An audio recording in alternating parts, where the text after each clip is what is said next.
Just at a glance, looking at your life, arrested 38 times by age 13, heavyweight champion of the world by 20, convicted of rape by age 30. You've lived so many lives.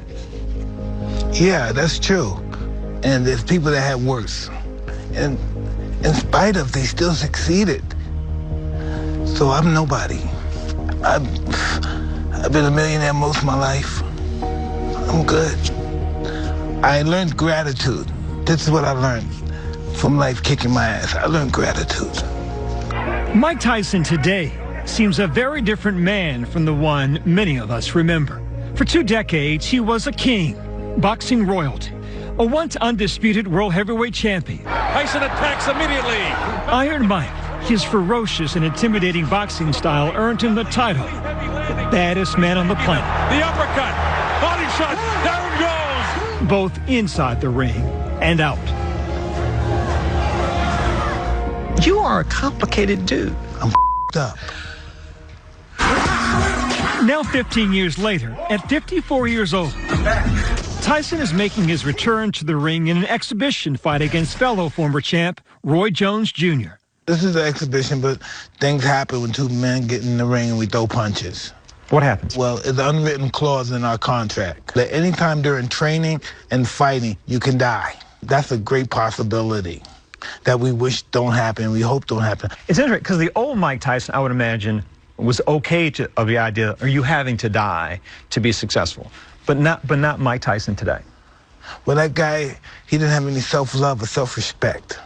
So, of course, he don't want to live. This is a different guy. But it's so much more I want to do for other people. Part of Tyson's motivation in returning to the ring is the launch of his new initiative, Legends Only League, a chance for retired athletes to come together and face off once more. This is how it all came to Paul, because I was looking at this story, and this story is about Jerry Rice, too old to be playing a wide receiver, and he was just a few seconds off of his time, but he can't play. But still, just ask anybody, who would they rather see play? Jerry Rice or the guy that played his position, that's playing his position right now, you know, on the team that he played with? And you would get overwhelmingly, they want to see Jerry Rice. There's a season for all things, right? If you allow that season to exist. Mike Tyson has passed through many a season. He was raised in Brownsville in Brooklyn, New York, where poverty and violence were neighbors. No stranger to street crime, Tyson was arrested more than 30 times by the age of 12. Eventually, he was introduced to legendary trainer and boxing manager Cus D'Amato, who molded Tyson into a professional boxer. Oh, big right hand. In 1986, he fought Trevor Berbick for the world title. He's going to go. He made history, becoming the youngest heavyweight champion of all time at age 20. A big win for Mike Tyson. From there, he became a worldwide phenomenon. I remember once covering, years ago, a mudslide in Honduras. Thousands dead. And we see this one man, and he's running like he's going into his house to rescue perhaps his wife, a child, a pet.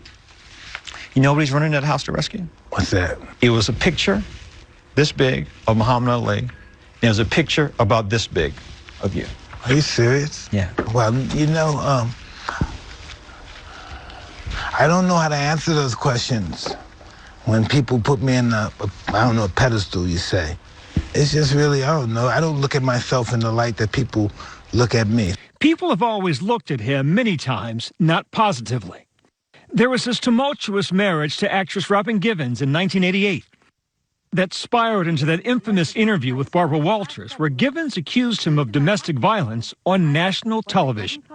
He shakes, he pushes, he swings. Their marriage ended in divorce shortly after. Years later, Tyson told Oprah he had been violent towards his then wife. Was it an abusive relationship? Oh, definitely. Definitely. In another inglorious chapter of his life, Did the jury buy your story, Mike? Tyson found himself in an Indianapolis courtroom in 1992, accused of raping an 18-year-old beauty contestant, Desiree Washington. He was found guilty and sentenced to prison.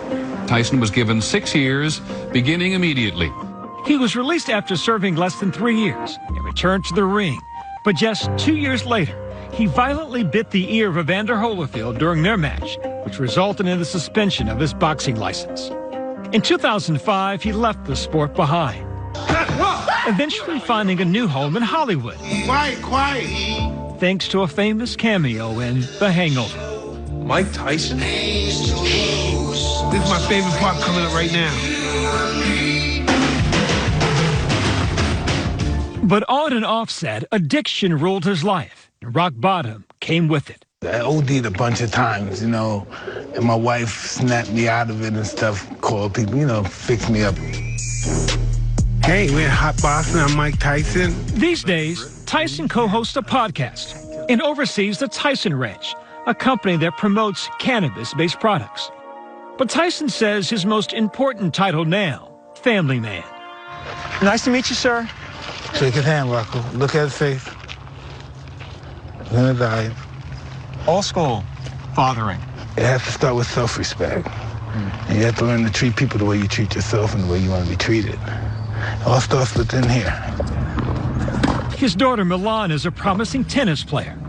Do you counsel her yet about the trappings of athletic success? She's just different. She's more cerebral than I was when I was a kid. Listen, when she loses the game, she goes back to a multi-million-dollar house. When I lose, I go back to juvenile detention. Could you have imagined 30 years ago that Mike Tyson, boxing champion, would become Mike Tyson, suburban dad, husband?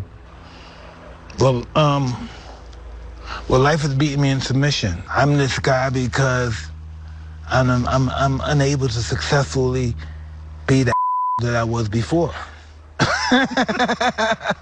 So I'm trying to go the other way now. How's that going for you? I have struggles, but it's really good. It's really good. It's really good. It's really good. In the Me Too era, Mike Tyson's own story might have ended with a rape conviction. There have been perhaps no second chance. But to this day, he continues to fascinate, gracing the couches of late-night television, hinting at future fights. Fans and critics all still waiting, watching his next move. And why do you think so many people on this earth still are so engaged, so curious about Mike Tyson? Listen, I don't know. I got all kind of records. I got the rape there. I got some sex cases. I got some violent stuff on my record. I have no idea. Perhaps we're so drawn to him because in many ways, there may be a little bit of Mike Tyson in all of us. Flashes of brilliance, brokenness, triumph and trouble. Flawed, failings frozen in time, and many days in between, simply doing the best he can. Success for me is not cheating on my wife. Success for me is being responsible and being present. That's success for me.